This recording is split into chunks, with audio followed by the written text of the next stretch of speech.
तो फाइनली क्या है, वोडाफोन आइडिया का 18,000 करोड़ का आ चुका है एफपीओ।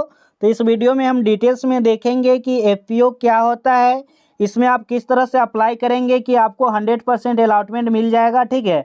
और साथ में क्या है, किस कोटा में अप्लाई करना है, आपको रिटेलर कोटा में अप्लाई करना है, स्मॉल एचएनआई में अप्लाई करना है, बिग एचएनआई में अप्लाई करना है, सारा चीज़ हम डिटेल्स में देखने वाले हैं।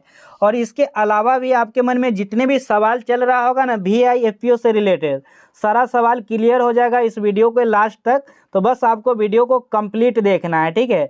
उससे पहले वीडियो आपको अच्छा लग रहा है तो वीडियो को लाइक कर दीजिए। और इसी तरह आगे आने वाले जितने भी आईपीओ है, एफपीओ है, बायबैक है, वो सारा वीडियो आप देखना चाहते हैं तो उसके लिए हमारे यूट्यूब चैनल को सब्सक्राइब करके रख लीजिए। तो चलिए देखते हैं डिटेल्स में।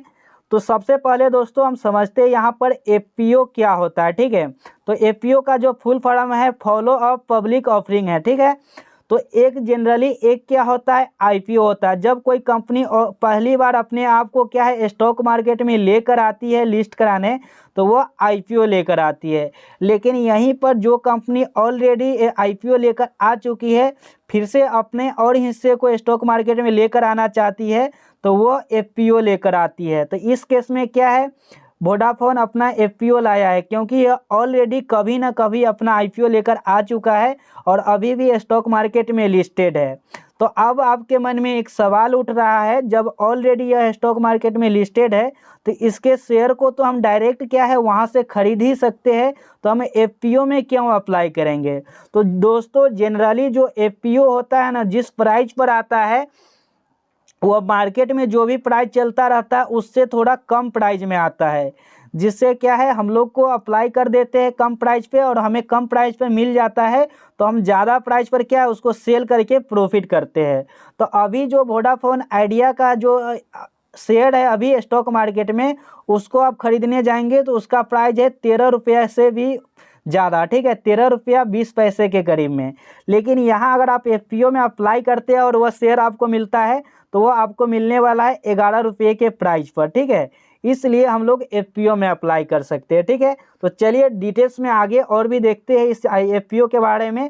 अभी तक आप लोग समझ चुके होंगे कि एफपीओ क्या होता है, ठीक है। जब कोई कंपनी पहली बार अपने आप को स्टॉक मार्केट में लाती है तो वो आईपीओ लाती है। लेकिन जो कंपनी ऑलरेडी स्टॉक मार्केट में लिस्टेड रहती है और फिर से अपना कुछ हिस्सा कंपनी के ग्रोथ के लिए पैसा उठाना चाहती है, तो वह जो आती है वह एफपीओ लेकर आती है, ठीक है। क्लियर हो चुका है। अब हम आगे का डिटेल्स देखते हैं। क्लियर हो चुका है तो वीडियो को लाइक कर दीजिए। तो चलिए आगे का डिटेल्स हम देखते हैं। और वीडियो अच्छा लगा तो नीचे कमेंट बॉक्स में आपको गुड लिख देना है, ठीक है। तो यहाँ पर देखिए दोस्तों, यहाँ पर क्या है कि अगर हम वोडाफोन आइडिया एफपीओ के डिटेल्स के बारे में देखें तो यह जो एफपीओ है आपके लिए ओपन होने जा रहा है 18 अप्रैल से लेकर 22 अप्रैल तक। यानी कि इसमें आप एप्लीकेशन लगाना चाहते हैं तो आप 18 अप्रैल से लेकर 22 अप्रैल के बीच में कभी भी एप्लीकेशन लगा सकते हैं। उसके बाद अगर एफपीओ के साइज के बारे में बात कर ले तो यह एफपीओ का जो साइज है 18,000 करोड़ का साइज है, ठीक है। वहीं पे अगर रिटेलर का बात कर ले तो रिटेलर का जो यहाँ पर हिस्सा होने वाला है वो आपको 35% का हिस्सा रिटेलर के लिए रिजर्व रखा गया है, ठीक है, जो कि एक काफ़ी बड़ा हिस्सा यहाँ पे हो जाता है रिटेलर के लिए। और यहाँ पर जो 18,000 करोड़ का एफपीओ है ना दोस्तों, ये पूरा का पूरा फ्रेश इशू है। यानी कि जो भी पैसा कंपनी उठा रही है ये पूरा पैसा क्या है कंपनी के ग्रोथ के लिए यूज किया जाएगा, कंपनी को आगे बढ़ाने के लिए यूज किया जाएगा, जो कि एक अच्छी बात है। वहीं पे अगर कंपनी के प्रमोटर होल्डिंग के बारे में बात कर ले तो अभी क्या है कंपनी का प्रमोटर होल्डिंग लगभग 48% का था, जो कि ये एफपीओ के बाद क्या हो जाएगा, एफपीओ के बाद हो जाएगा आपको 36%। बार बार मुंह में आईपीओ आ जा रहा है, ठीक है, तो वो चीज़ को आप ध्यान देंगे, एफपीओ है, ठीक है। तो यहाँ पर 36% का क्या है होल्डिंग रह जाएगा, तो ये चीज़ है। और ये यहाँ पर ये जो प्रमोटर होल्डिंग कम रहा है ना, ये कोई निगेटिव बात नहीं है, बल्कि कंपनी का साइज बढ़ने के कारण हिस्सा यहाँ पर कम हो रहा है। इसमें से प्रमोटर कोई भी अपना क्या है हिस्सा बेच नहीं रहा है, ठीक है, ये एक पॉजिटिव बात है। वहीं पे और डिटेल्स देखें तो हमें देखने को मिल जाएगा इस आईपीओ में जो अप्लाई करने का डेट है आपको हम बता चुके हैं ऑलरेडी, 18 से लेकर 22 अप्रैल तक अप्लाई कर सकते हैं। 23 अप्रैल को इसका अलॉटमेंट आ जाएगा, 24 को आपको शेयर क्रेडिट हो जाएगा आपके डीमैट अकाउंट में, और 24 को अगर क्रेडिट हो जाता है तो आप चाहे तो 24 को ही इसको सेल कर सकते हैं, प्रॉफिट ले सकते हैं। क्योंकि यह IPO नहीं है, FPO है, ऑलरेडी स्टॉक मार्केट में लिस्टेड है।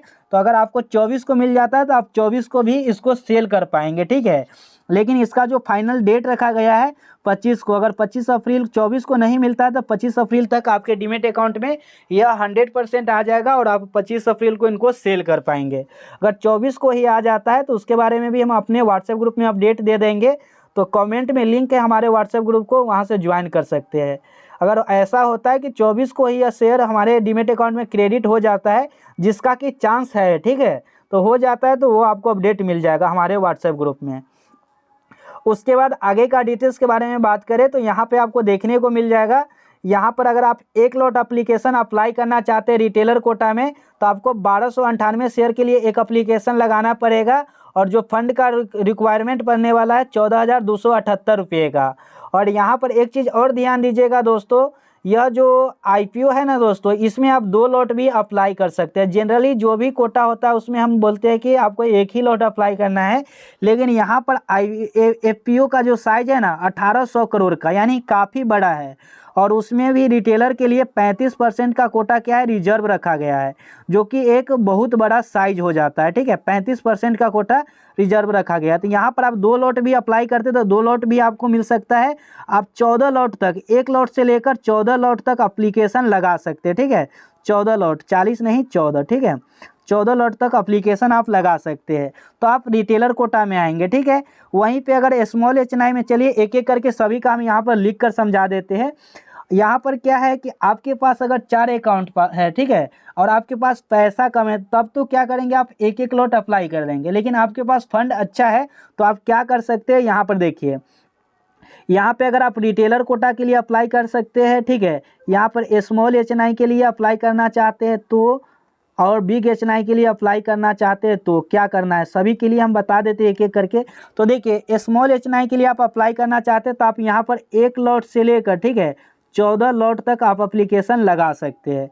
यहीं पर अगर आप स्मॉल HNI में अप्लाई, यहाँ पर लॉट भी लिख देते हैं, अगर यहीं पे आप स्मॉल HNI में एप्लीकेशन लगाना चाहते हैं तो यहाँ पर आप 15 लॉट से लेकर, ठीक है, 15 लॉट से ज़्यादा एप्लीकेशन लगाना पड़ेगा, और 70 लॉट तक आप अप्लाई कर सकते हैं, ठीक है। वहीं पे अगर आप बिग HNI में अप्लाई करना चाहते हैं तो आप क्या कर सकते हैं, 71 लॉट से लेकर आप जितना चाहे एप्लीकेशन लगा सकते हैं, ठीक है। ये आप स्मॉल HNI में आ जाएंगे, ठीक है। तो ये तीनों डाटा रहा अभी के लिए। और बात कर ले कि यहाँ पे अगर आप इतना ही अप्लाई करना है जितना आपको शेयर चाहिए, क्योंकि अगर यहाँ पर कोई 14 लॉट के लिए एप्लीकेशन लगाता है तो अगर यह IPO ओवर सब्सक्राइब नहीं होता है तो आपको पूरे के पूरे 14 लॉट भी मिल सकता है, और FPO का साइज भी बड़ा है, तो यहाँ पर क्या है, 14 लॉट आपको मिल सकता है, तो पूरे के पूरे 14 लॉट भी मिल जाएगा। इस तरह से है, तो आप उतना ही अप्लाई करें जितना लॉट आपको अलॉटमेंट चाहिए, ठीक है। और फाइनल इस पे क्या है कि कितना लॉट अप्लाई करना है आपको, वो तो हम 22 को बताएंगे, ठीक है। तो हमारे व्हाट्सएप ग्रुप को ज्वाइन करके रखें, और इस पर, इस यूट्यूब चैनल पे भी एक वीडियो और आपको हम दे देंगे 22 अप्रैल को सुबह सुबह मॉर्निंग में 9 बजे के करीब में क्या है, एक वीडियो और दे देंगे, उसके देखकर आप लोग एप्लीकेशन लगा सकते हैं। उसके बाद क्या है, चैनल को सब्सक्राइब करके रखें, ठीक है। उसके बाद अगर बात कर ले दोस्तों इस कंपनी के फाइनेंशियल के बारे में, तो आप सभी जानते हैं कि वोडाफोन आइडिया जो है लॉस मेकिंग कंपनी है, ठीक है। लगातार ये कंपनी ईयर ऑफ ईयर अभी तक तो लॉस कर रही है, लेकिन सबसे बड़ी बात यही है, जो यह FPO आ रहा है ना 18,000 करोड़ का, इस FPO का लाने का मोटिव यही है कि कंपनी को आगे ग्रोथ किया जाए, कंपनी को आगे 4G बहुत सारे साइट एस्टेब्लिश करना है, 5G पे काम करना है, ठीक है। तो ये सारा चीज़ ये काम करने वाली है, जिससे कि कंपनी को आगे चलकर प्रॉफिट हो सकता है। और ये 18,000 करोड़ रुपया पूरा का पूरा क्या है, कंपनी के ग्रोथ के लिए यूज होने वाला है, तो ये एक अच्छी बात है यहाँ पे। उसके बाद आगे का भी डिटेल्स हम देखें तो यहाँ पे कंपेयर में आप देख सकते हैं कि वोडाफोन आइडिया के कंपेयर में ये निगेटिव में है, तो पी तो इसका कुछ है नहीं, बात करना सही नहीं रहेगा क्योंकि ये निगेटिव ही आएगा। भारती एयरटेल के बारे में बात करें तो भारती एयरटेल है, आपको रिलायंस जियो होगा, सभी इसी सेक्टर में काम करती है, ठीक है। तो ये सारा चीज़ यहाँ पर हमें इस कंपनी को अच्छा देखने को मिल रहा है। फंड जो कंपनी रेज करने वाली है, कंपनी के ग्रोथ के लिए रेज करने वाली है, ये भी एक पॉजिटिव पॉइंट है, जिसके कारण यहाँ पे काफ़ी अच्छा बायर आ सकता है। और बायर जब आएगा तो यहाँ पर क्या होगा कि हमारे शेयर का प्राइस ऊपर जाएगा, जिससे हमें ज़्यादा से ज़्यादा फायदा हो सकता है। अभी क्या है कि यह जो हमें एफपीओ अलॉटमेंट होने वाला है, 11 रुपये के प्राइस पे अलॉटमेंट मिलने वाला है, ठीक है। 11 रुपये के प्राइस पे हमें अलॉटमेंट मिलने वाला है। और अभी के टाइम पे वीआई का जो प्राइस चल रहा है ना स्टॉक मार्केट में, वो ऑलरेडी ये आईपीओ लिस्टिंग है स्टॉक मार्केट में, तो इसका प्राइस अभी जो चल रहा है 13 रुपया 20 पैसा के करीब में चल रहा है। तो हम चाहे तो स्टॉक मार्केट से भी आप खरीद सकते हैं, ठीक है, यहाँ पे अप्लाई नहीं करके, लेकिन वहाँ पे हमें महंगा मिलेगा, ठीक है। तो इसलिए हमें क्या करना है, एफपीओ में एप्लीकेशन लगाना है और यहाँ पे हमें मिलेगा तो 11 रुपये के प्राइस पर मिल सकता है। और यहाँ पे जब हमें 11 रुपये के प्राइस पे आईपीओ एफपीओ मिलता है, ठीक है, तो यहाँ पर हम 13 रुपये 20 पैसा पे क्या कर सकते हैं, उसको सेल कर सकते हैं, जिससे कि लगभग हमें 20% से भी ज़्यादा का प्रॉफिट होगा, ठीक है। तो काफ़ी अच्छा यहाँ पे प्रॉफिट हो सकता है। तो आप सभी लोग अपना फंड रेडी रखें, यहाँ पे अप्लाई हम लोग करने वाले हैं, ठीक है। तो यहाँ पे हम लोग अच्छे खासे लॉट अप्लाई करेंगे और जितना लॉट अप्लाई करेंगे यहाँ पे अलॉटमेंट होने वाला है। आप सभी का कितने बार सवाल रहता है कि सर हम तो कोई भी आईपीओ में अप्लाई करते अलॉटमेंट ही नहीं मिलता, ठीक है। तो यहाँ पर आप लोग रेडी रहे, यहाँ पर जिसको भी अलॉटमेंट नहीं मिलता है काफ़ी इजीली अलॉटमेंट मिलने वाला है और अच्छा प्रॉफिट भी बनने वाला है। तो इसको आपको मिस नहीं करना है। वीडियो देने का मतलब सिर्फ इतना था कि आप लोग रेडी रहे, तैयार रहे। सारा जानकारी आप लोग को मिल चुका है, एफपीओ क्या होता है, इसके रिलेटेड इम्पोर्टेंट डेट क्या है। तो अभी से रेडी रहे और 22 अप्रैल को, ठीक है, मॉर्निंग में आपको क्या है एक फाइनल वीडियो मिल जाएगा कि आपको किस कोटा में अप्लाई करना है, ठीक है। और अभी तक व्हाट्सएप ग्रुप को नहीं ज्वाइन किए तो ज्वाइन कर ले। वीडियो अच्छा लगा तो वीडियो को लाइक कर दे। अभी तक चैनल को सब्सक्राइब नहीं किए तो चैनल को भी सब्सक्राइब कर लीजिए और अपने हर एक व्हाट्सएप ग्रुप में अपने जो भी रिलेटिव है सब तक इस वीडियो को शेयर कर दे, ठीक है। चलिए मिलते हैं आप सभी से अगले वीडियो में, तब तक के लिए आप सभी का धन्यवाद।